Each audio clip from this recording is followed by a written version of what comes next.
Let's see. Quickly. Okay. Shabbat Shalom and welcome, Rabbi Rosenfeld. Welcome, Hi. everybody.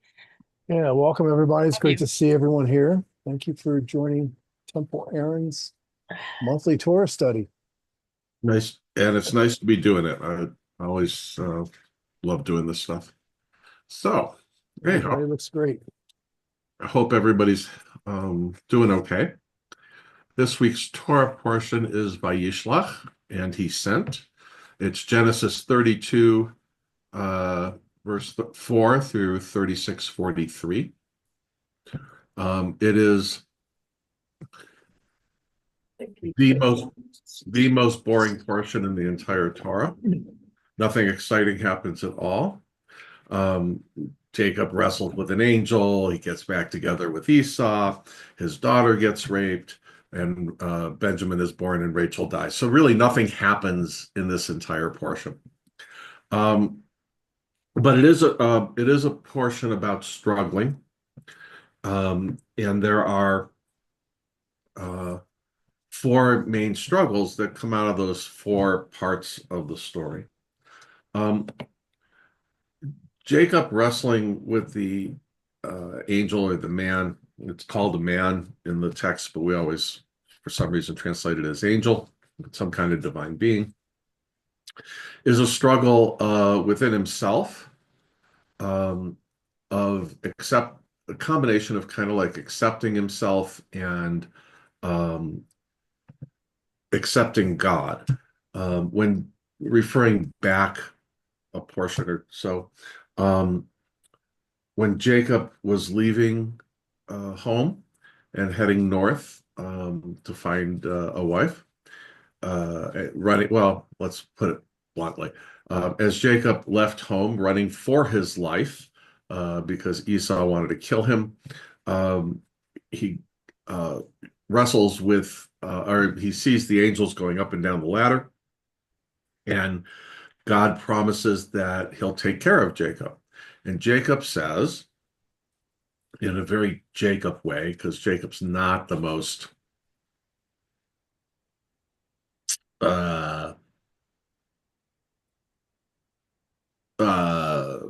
most, I don't even know what the word is. Let's just say he's got a bit of an ego, and it's all about him all the time.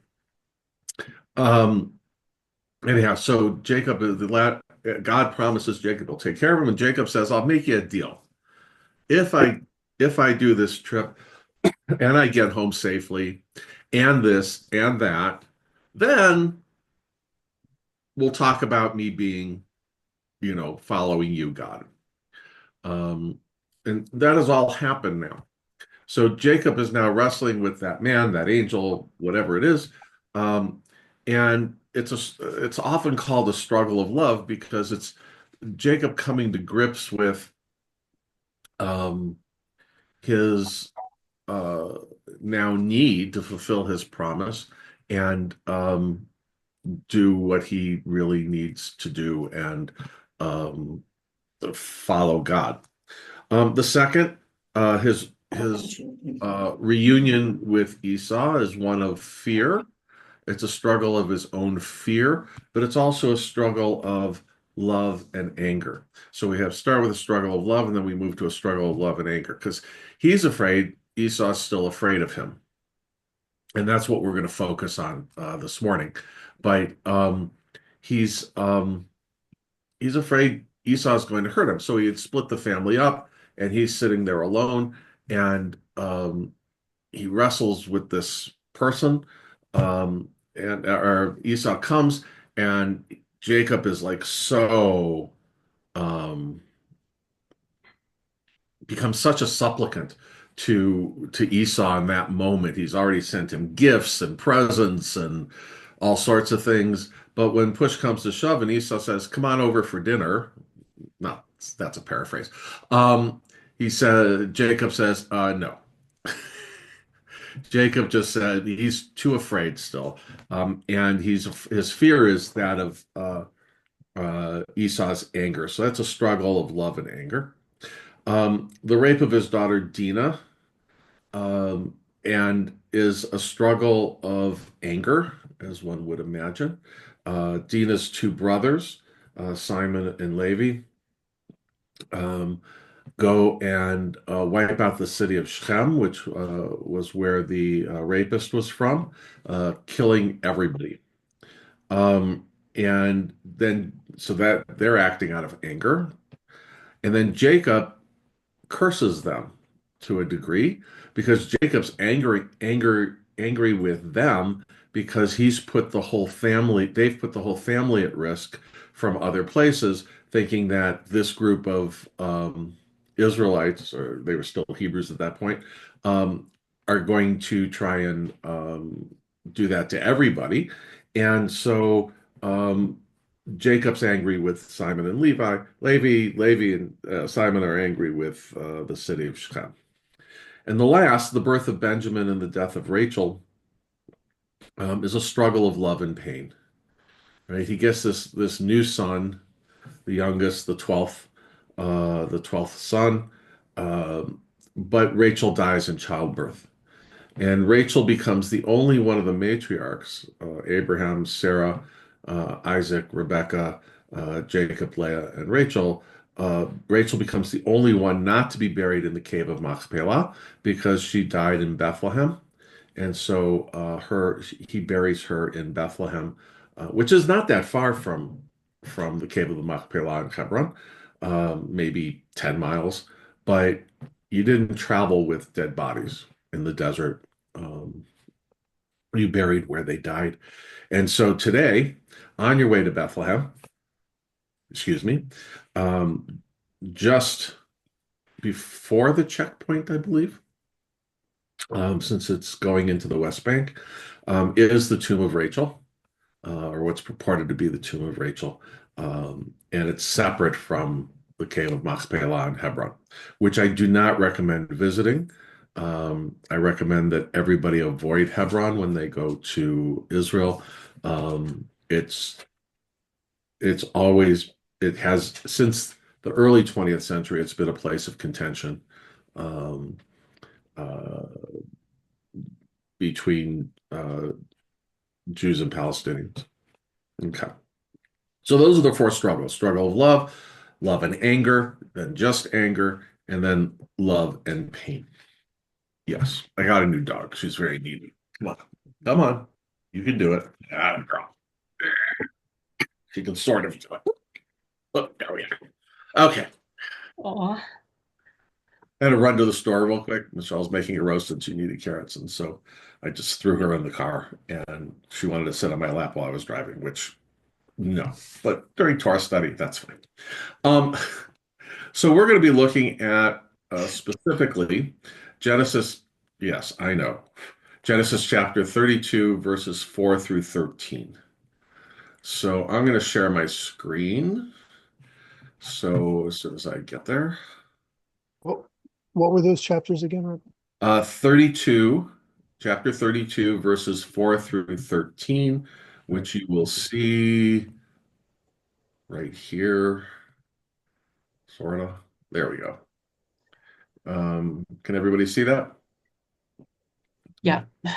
So Jacob is just. Oh, but I have a printed book. You have a what? I'm sorry, what? A printed book. Oh, I a have a printed book. book? That's fine. But, I want to make sure everybody's in the same place. Um, and whatever translation you have is just fine. They're all wrong. Because as we know, translation is just interpretation. And so they're not necessarily totally wrong, but, it's different. Anyhow, so Jacob is just coming within range of Esau and Esau's territory. And Esau has become very powerful. Lots of men, 400 men, and all this stuff, and warriors, and they're coming to meet Jacob. And again, like I said, Jacob's afraid of meeting his brother. So, Vayishlach Yaakov Malachim, Jacob sent messengers, and again, the word for messenger is the same word for angel. It's very confusing, but we're pretty sure they wouldn't have been angels. uh, to Esau in the land of Seir. Those are very important words in a second. In the country of Edom. So Esau, Seir, and Edom are very important words. Why? Well, Esau is his name, obviously. Seir means hairy, Hairy, not Harry. And I should probably change my name. And Edom means red, which are the words that describe Esau when he's born. So Esau is so important that the land he lives in is named for him. Hairy Red One, which is Esau. Okay. So, but keep those words in mind because what we're going to be talking about is how ultimately how the rabbis and how our tradition um, understands Esau and why it's wrong to do that. Okay. So he sends these messengers and tells them, thus shall you say to Esau. Jacob says, I stayed with Laban, and Laban was their uncle, and remained until now. I'm coming home. I've got all this stuff, right? That's verse 6. Um, and here's all these presents for you. And uh, I hope I gain your favor. So the messengers returned to Jacob, verse 7. We came to your brother Esau. He himself is coming to meet you, and his retinue numbers 400. Now, Jacob may have a few people with him. He's got some servants, but he doesn't have 400. And no, thinking that his brother still wants to kill him, right? Because that's why he left in the first place. Um, put yourself in Jacob's place. If you heard your brother, who last you heard was angry with you, was coming with 400 other people, um, chances are they're not coming just to say hi. So here's a key verse. Jacob was greatly frightened. He was scared for his life. So he divided his camp, all of his people, and the flocks and herds into two camps, thinking if Esau comes to one camp and attacks it, the other camp may have a chance to escape. It was hopeful, not necessarily realistic. Verse 10. And then now comes his calling on God to fulfill the promise that God made. Right? O God of my father Abraham's house, God of my father Isaac's house, who said to me, return to your native land and I will deal bountifully with you. I am unworthy of all the kindness that you have so steadfastly shown your servant. With my staff alone, I crossed this Jordan and now I have become two camps. So thank you, which is not typical for Jacob, but he's pretty desperate. Deliver me, I pray, from the hand of my brother, from the hand of Esau, unless he come and strike me down along with the rest of the family. But you said, God, I will deal bountifully with you and make your offspring as the sand of the sea, which are too numerous to count. Okay. So, and then right after this is when the struggle with the man, the angel, comes along, and so Jacob's saying to God, "Excuse me, you promised me X, Y, and Z. You better fulfill."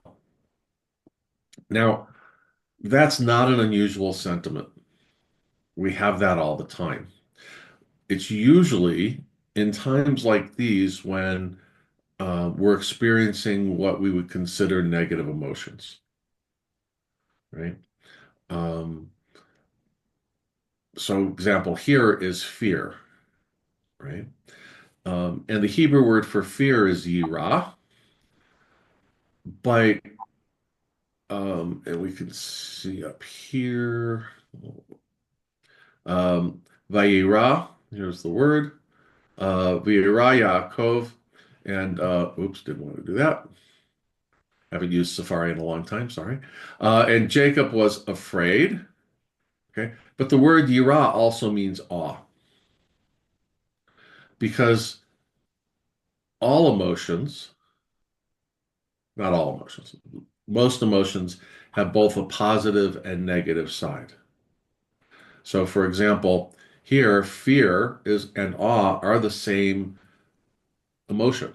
Bodily feelings are the same. The way we interpret them is different, right? So, when you're in fear, right, that's what we normally think of. But if you think about awe, when we're in awe, we're often afraid that we're not worthy, but we think of it in a positive way.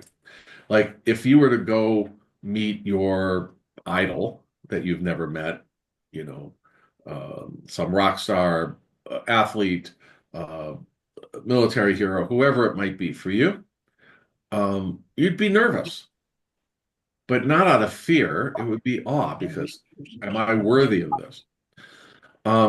Love is the same way, although the Hebrew word doesn't have use two meanings. Love can be very positive, right? Love can also be obsessive and turn negative. Um, so it's this back and forth, and this asking of God to keep promises or to yell at God when God doesn't keep promises is also very human. So a friend of mine just died. He was 87.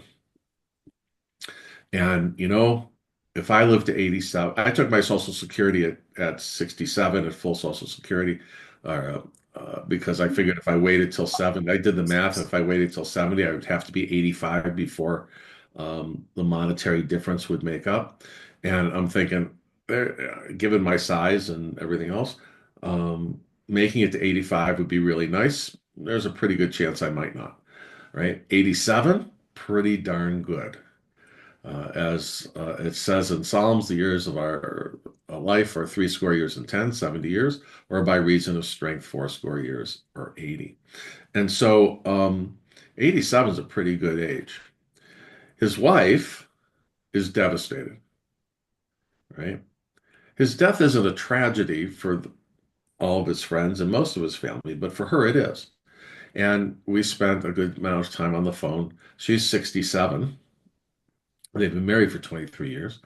Um, and she's asking that question we all ask. Why? Why, God? Why did you let this happen? Why is there um, why did you let this pain happen? Right? Um, and we bargain. We bargain with God, right? If you heal my loved one, we'll stick with that. I will go to services 3 times a day, every day for the rest of my life. Right? And you start doing that, but your loved one still dies, and then you get angry. Or they live, and you start doing it, and you ask God to fulfill the other side of the bargain that God didn't necessarily agree to. So that's where Jacob's at. He's scared. He's turning to God and saying, please fulfill your promise. Um, and then throws in this line, which is just not Jacob-like. Katonti mikol chasidim. I am too small. I'm unworthy. I'm tiny to get all of these great things, kindnesses, and truth that you have shown me so far and have promised to continue to show me in this world. So, any questions? Was that semi-clear at least? Okay, so that's the plain meaning of the text. But as Jews, we all know that's never enough. And um, the rabbis had a goal of turning our patriarchs, include all of our heroes, no matter how good or bad they were as human beings, the rabbis had this goal of turning them into perfect people, and helping us understand why they did the negative things that they did, which on the surface of which we would think was horrible, but try and give justifications for that. So we're going to look at a couple of those ways they interpret that. Where is it? There it is. There. Let's see if I can make this a little bigger. Yeah, that's exactly what happened last time I clicked the wrong button. Okay. Enter full screen. Stop pushing my hand, dog. There we go. Is that better? Everybody see it? Thank you. Yeah. It's Okay. it's better, but it's still difficult. But I'll work with it if I have to. Okay. So I'll read it as we go along, so I'll make it a little easier. So Ramban, Nachmanides, 12th century Jewish philosopher, and one of the very first early mystics. He lived around the same time the Zohar was being written. Um, and his commentary does tend to have mysticism in it. This piece does not. But here's his explanation as to why Jacob was afraid. Now remember, we said Esau came from Seir and Edom, came from the hairy red place. Okay. So here's what Nachmanides says. We for ourselves initiated our own fall at the hands of Edom, since the kings in the Second Temple, the Hasmoneans, allied themselves with the Romans, some of them going to Rome, and this was the reason for their overthrow at their hands. This fact is alluded to by our sages and publicized in books. So I don't know about you, but I don't think that Esau lived until the Second Temple period, and that the Hasmoneans were related to uh, Esau. There is a Jewish king that is related to Esau, and that was King Herod. King Herod's family were Edomites, or were Idumeans, which is the Latin pronunciation for Edomites.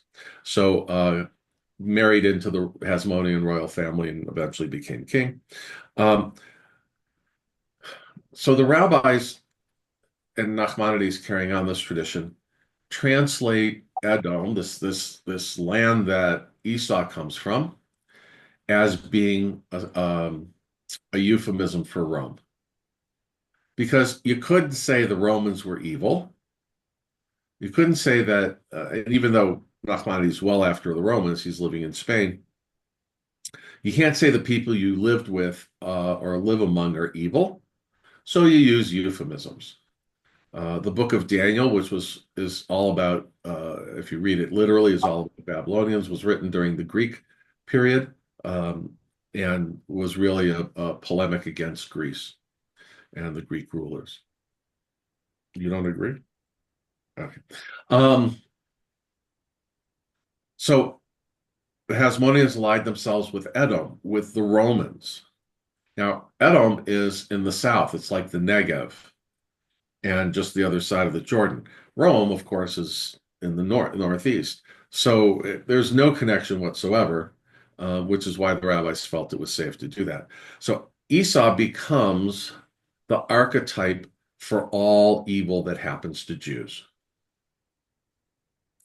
And all that comes out of Jacob's fear and a way to justify everything that Jacob did to Esau, from stealing his birthright to stealing the blessing and all that stuff.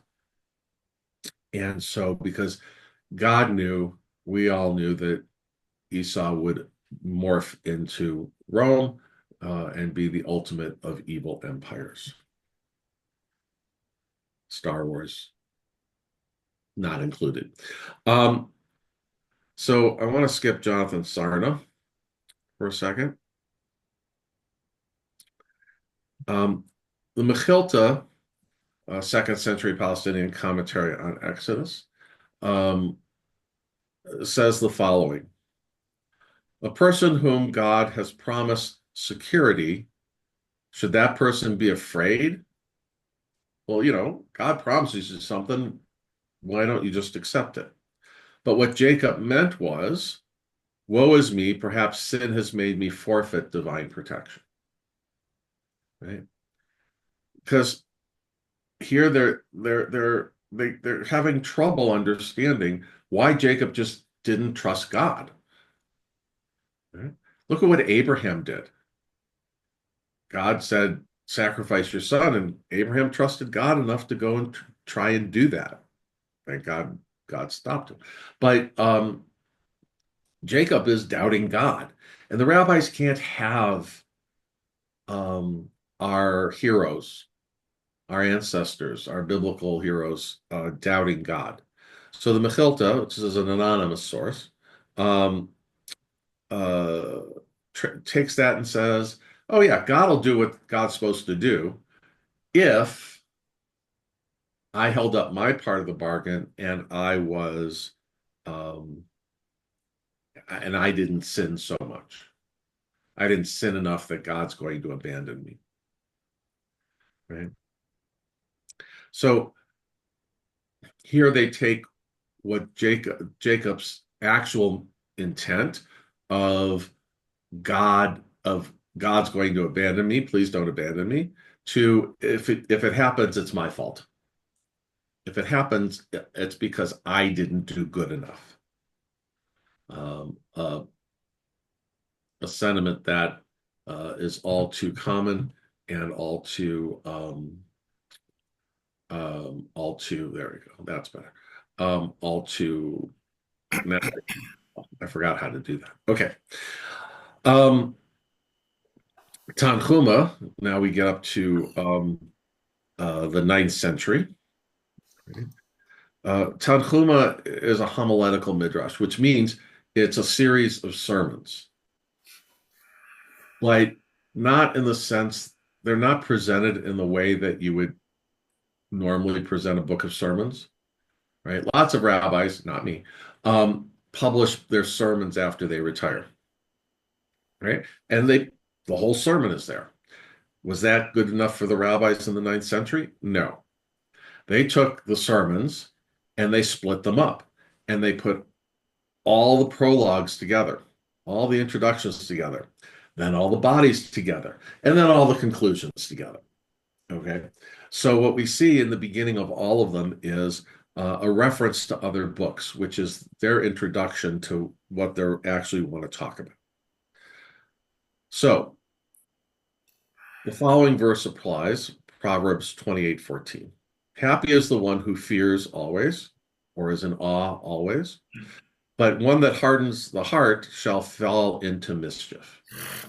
So if you cut yourself off from God, hardening your heart against God, you're going to go out and sin. Such is the character of pious men. Though the Holy One, blessed be God, promises protection. They do not throw off fear, right? So it doesn't matter how good you are. If you're pious, if you're really a good person, you're going to wonder if you're good enough. A person who's evil isn't going to worry about that, right? They don't care. I don't know if you can think of any modern examples of that. I know I certainly can, even without getting political, right? But a person who's truly pious, who is truly righteous, will still think that there's a possibility that they did something wrong that they're not even aware of. And we see that that's basically the entire book of Job, right? Where Job's friends are coming saying, you did something wrong. And Job, who didn't do anything wrong, keeps saying, no, I didn't, right? So Job takes the opposite perspective, even though he was a good person. But if you're a holy person, you're not going to worry about it, okay? So Jacob was greatly afraid. Why was he afraid? Perhaps I strayed in some way while with Laban, and the Holy One has consequently left me. Maybe I cheated, stole, which he did, by the way. He cheated Laban out of tons of sheep. Um, uh, and, maybe I did something that God's going to be too pissed at and won't protect me.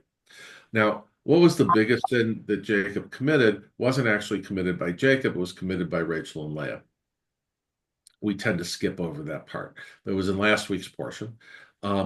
When Jacob and the family left Laban, left Haran, the city of Haran, to move back south to Israel, Rachel and Leah stole their father's household idols. Now, the rabbis go ahead and say, oh, they stole them because they wanted their father not to be an idolater. But they stole them because they were idolaters and they wanted to worship those idols, so they took them with them. And Jacob sort of covers for them, right?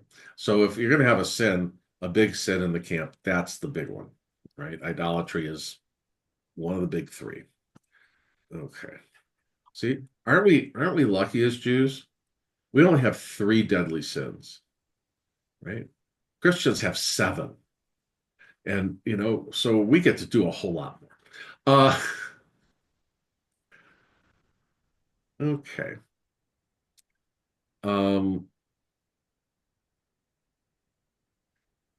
Let's skip that one. I'm looking at time here. Oh, okay. So we do have time for that one. So Bereshit Rabbah, which is often thought of as the prime commentary on Genesis. Again, it's one of those things where they split up all the sermons. Rabbi Huna, 2nd century sage, said in the name of Rabbi Aha, a 1st century sage, and behold, I am with you. That's Genesis 28:15. And it's also written, if God will be with me, right? So in the same verse, God says, I am with you. And Jacob replies, okay, if you're with me. Jacob doubts God, right? Jacob, that's who Jacob is. Jacob is a lying, cheating person. He's going to assume that everybody else is as well. He takes advantage of people. He thinks everybody's going to try and take advantage of him, including God. Right? The rabbis have to whitewash this a bit, wash over it. And so they say, from here we learn that there is no guarantee for the righteous person in the world. Right? And we know that's true. Doesn't matter how good you are as a person, chances are some rotten, disgusting human being is going to live longer than you, or is going to be richer than you, or is going to have on the surface a better life than you. Okay?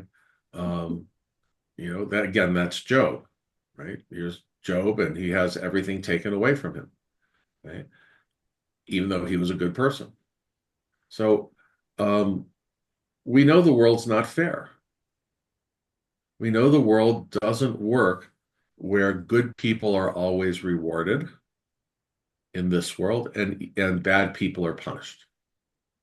Doesn't matter how many times we say, right? They'll get they'll get what's due to them. We know that oftentimes that doesn't happen, right? Cheaters become better cheaters and richer, and hardworking, good people stay stuck at the bottom of the economic scale, right? And we're going to come back to that thought in a few minutes. Abravanel, now we're in the 15th century, right? And he's writing this right before the expulsion from Spain. And he knows it's coming. Right before or right after, I'm not sure which. And so he tries to put things in that context of this horrible thing is coming, no matter how good or bad we've been. Does anybody know what Abravanel's job was?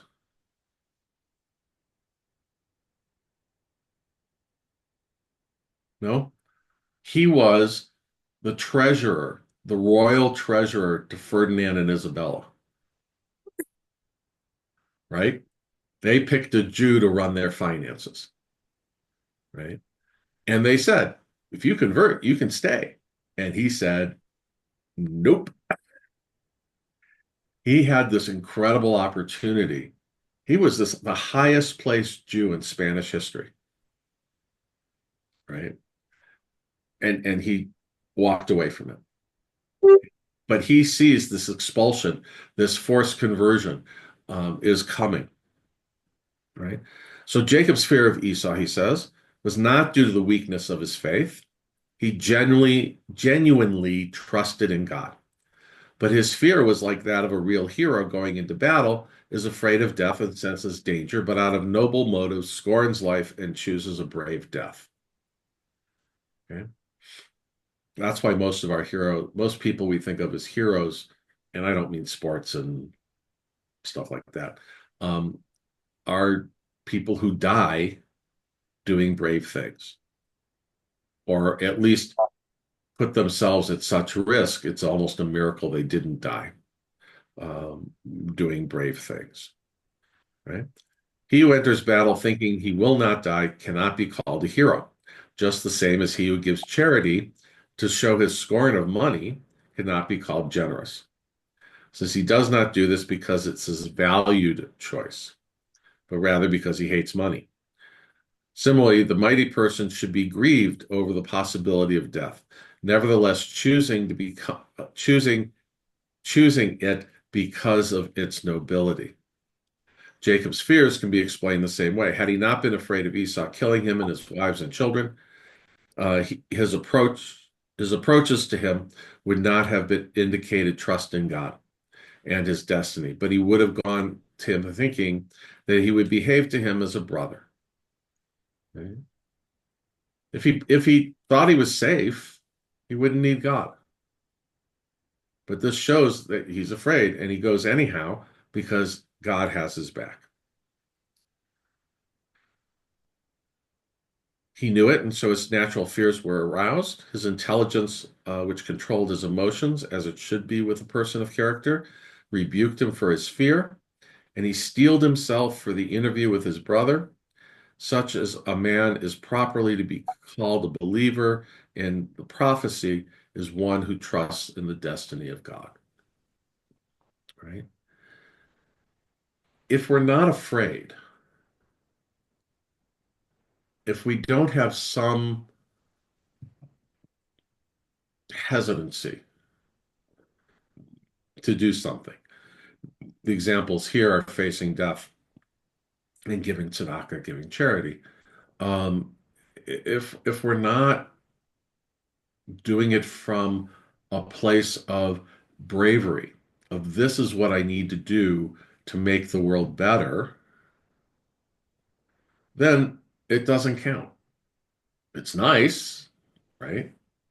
Even Maimonides says one who gives grudgingly still gives and still has to give tzedakah, give charity, but is not considered as good as somebody who does it because they know and understand it's the right thing to do. It comes from their values.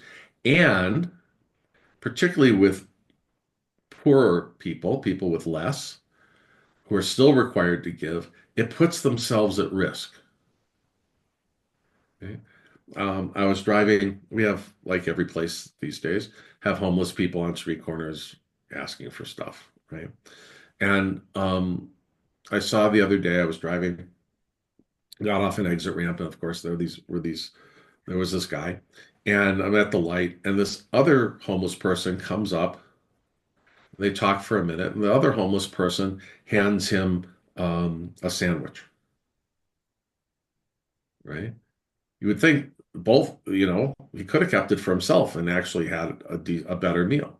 But no, he saw there was the other person who needed it, and yet he gave it anyhow. I'm not saying that happens all the time, but when it comes from that kind of place, because it's the right thing to do, it's part of your values, and even more so if it puts you at some sort of risk, that's to be looked up to. That's a higher level of being a good person. Okay. So I'm going to stop the share. I love how they say that. Stop the share. Um, okay. Oh, hey, Rick. Does anybody have any questions or anything to this point? Did I totally lose all of you? It seems to me you could just take the story at face value that he was afraid because he might be killed and Yeah, just take it face value. I would be too. yeah, What's abnormal about that? nothing, Yeah. nothing. But the rabbis felt that with Abraham, with Isaac, with Jacob, with Moses, with King David even, they try and reinterpret any possibility of a negative in that person's character to try and show that it really was an asset. So in the case here, Jacob, Esau had every reason to be angry with Jacob. He stole from him not once, but twice, and not just stole, but stole the best of the best um, from him. And Esau had sworn to kill him. I know I'm blessed. I don't have siblings. So I don't have to worry about it. But I can certainly understand if someone had said that to me, especially a family member, done that to me, I would want to kill them. Or if I was on the other side, the one who did it, that they would really want to hurt me, right? I get it. It's a perfectly normal human response. But the rabbis didn't want our ancestors to be normal. But but it's easier for me personally to identify with Jacob if he is got blood in his veins and he's afraid. When you put somebody up on a pedestal, then that's not where I live. Right. So I like Jacob as a human better than what the rabbis are trying to do there. Right. And I absolutely 1,000% agree with you. And here's why. Here's what I say about that. This is how I phrase it. The reason our Bible, the Hebrew Bible, the Old Testament, whatever you want to call it, the reason it has survived all these millennia at this point is because it is the most human of books. It helps us see that the best of people screw up. And if they can screw up, sometimes in really huge ways, when you think of David and Bathsheba to start with, right? That's about the worst it can get. Um, if they can screw up in these horrible ways, my screw ups aren't so bad because their screw ups are way worse than mine. And I can relate to these people as people. They're not saints, they're normal, regular human beings who do pretty impressive stuff. I mean, really impressive stuff. Um, and are heroic, but they're like me. Not saying that I'm heroic, but at least seeing them, I understand that everyone on the screen, everyone everywhere has that opportunity, if it presents itself, can go beyond what their limits are, or their perceived limits are, I should say. So I absolutely agree with you. Yeah, Sherry. So why did the rabbis feel this need to turn everybody into, saints? Um, it starts in the 2nd century. Um, and in many ways, as it develops over time, right? It develops for two reasons, I think.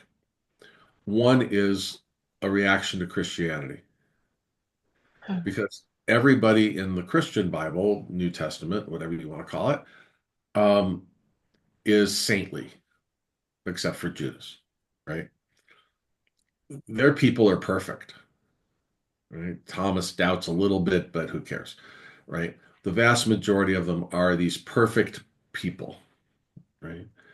Um, and the rabbis knew they were competing with that, right? They were competing, and I don't mean because Christianity was in power, although yes, that does happen and that exacerbates it, but because Christianity had a pretty good message for everybody, right? if you think about the Christian message, all you have to do is believe that Jesus is your personal savior and you get to go to heaven. That should lead you to doing good things, but as long as you believe you're going to heaven, um, okay. As opposed to us, we actually have to work at it. So that's one. Second is, remember, this starts in the second century when the second temple's been destroyed. The second revolt against Rome in 132 to 135 BCE, or CE, sorry, fails. And the Jews have been exiled everywhere. And they're feeling low. And then that continues, right? Through all the diaspora. Yeah, there were some highs, but mostly we never had full rights. We never had full citizenship. We never had the um, uh, full freedom of everybody. That's all the other people that surrounded us in the Christian world, the Muslim world, the pagan world. It didn't matter. And so, and this was mostly the Christian world, obviously. Um, we wanted to make ourselves feel better. We didn't want our heroes to be flawed. We needed role models that we could aspire to that um, could supersede anything that we had done because we had failed. We were in exile. So those are the two reasons I think that's so. Thank you. Anything else before I go on? Yeah, I have a question too. Yeah, Um, Jacob says to Esau, uh, in your face, I saw the face of God, right, a few verses down. right. I've never taken that as a gratuitous remark. I believe Jacob said that in good faith. And that then becomes a huge irony because the text sets him out as chosen, and he says to his brother who he thought was going to kill him, I see the face of God in you. So one of the things I love about the scriptures in the Hebrew Bible is time and time again we come up against that kind of irony and paradox. And I Mhm. think it's what you're talking about being human. But I love that remark. In your face, I saw the face of God. It's just Right. to be able to say that to those of us at the study here today or anybody that's just a beautiful blessing to say to anyone. And I love that. I love that verse in Genesis here. It's just one of the most profound verses in the whole Bible for me. Yeah. And as you said that, I came up with a third reason for Sherry's question. Um, the Bible, Genesis in particular, um, God promises that people are going to find blessing through us, that we're going to be as populous as the sands of the sea and as the stars in the sky, and we're going to be rich, and we're going to be, all these promises to Abraham, Isaac, and Jacob. When we look at the two siblings, Isaac didn't have a sibling, right? When we look at Ishmael and Esau, um, Isaac's brother and Jacob's brother. Oh, Isaac did have a brother. Sorry. Isaac and Esau, and even Lot, compared to Abraham, they end up with more wealth, more land, more security, more everything than Isaac and Jacob do. Not that Isaac and Jacob do poorly, right? So it could be perhaps that they want to saint these people, canonize these people, and make them perfect because um, they see them as not getting the same blessing as the people who were sent away. But God says that God is going to be with Ishmael. God is going to be with Esau, right? They're part of the family, and it was just Michelle going to the garage for a second. Just relax. Um, uh, it's remember when Wyatt was alive and he used to just sit in the chair like a good dog. Um, we want to like make ourselves bigger. Okay. Anything else? How does this relate to why bad things happen to good people? Um, in a sense, it's the rabbi's sort of way of answering that, but it's a specious argument. Um,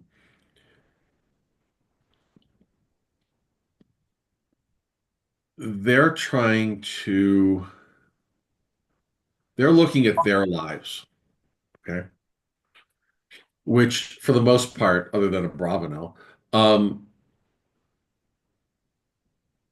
are rabbis who were commentators and writers and whatnot.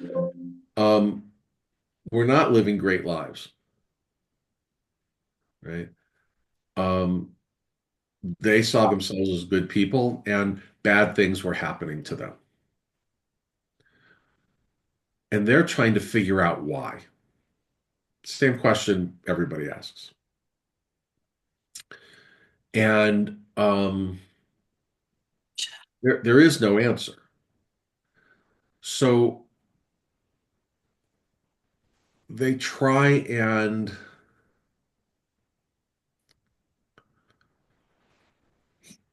from these texts, I think what they're trying to say is there's a chance that no matter how good I've been, I unknowingly sinned in a big way. And I deserve the whatever that happens to me or happened to me. I think the more important question, the harder question to answer is why good things happen to bad people, right? Um, and the only answer the rabbis give for that is in the book of Second Kings. Yes, Second Kings is King Manasseh. Now, why King Manasseh? King Manasseh in the southern king was the worst of all the southern kingdom kings. Ahab was the worst in the north. Manasseh was the worst in the south. Manasseh's father, Uriah, bless you, um, was um, was one of the incredible righteous kings.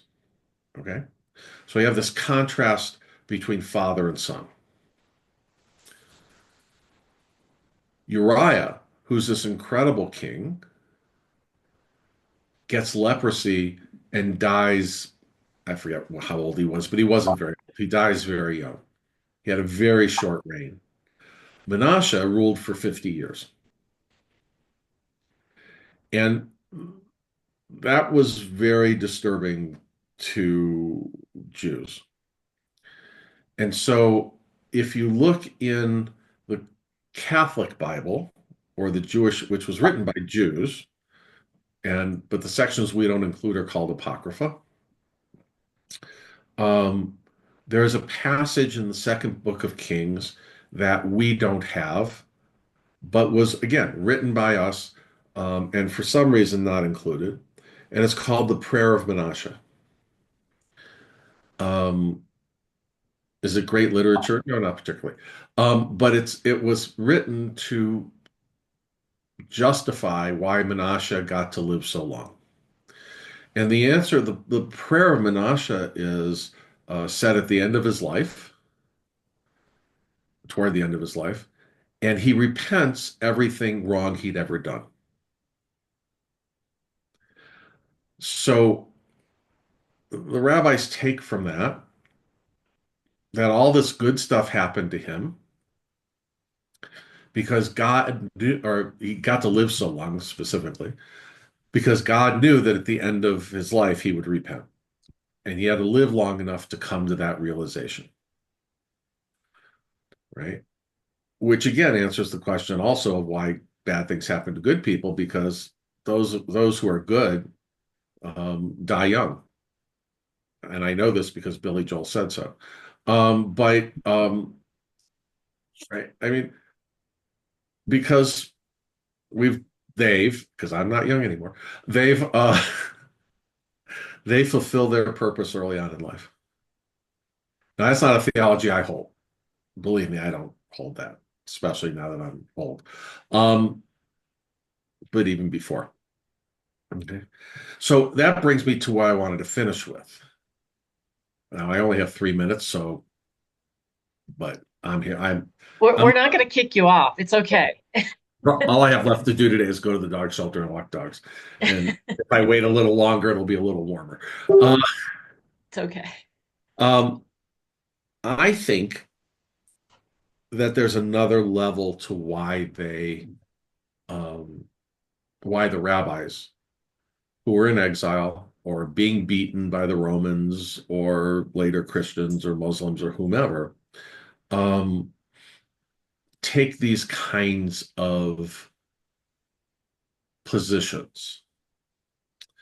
And it has to do with the best definition of religion that I know.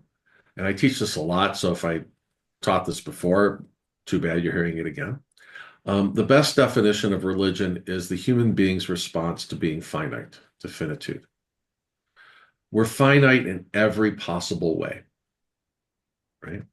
We're finite intellectually, right? There's only so much we can know.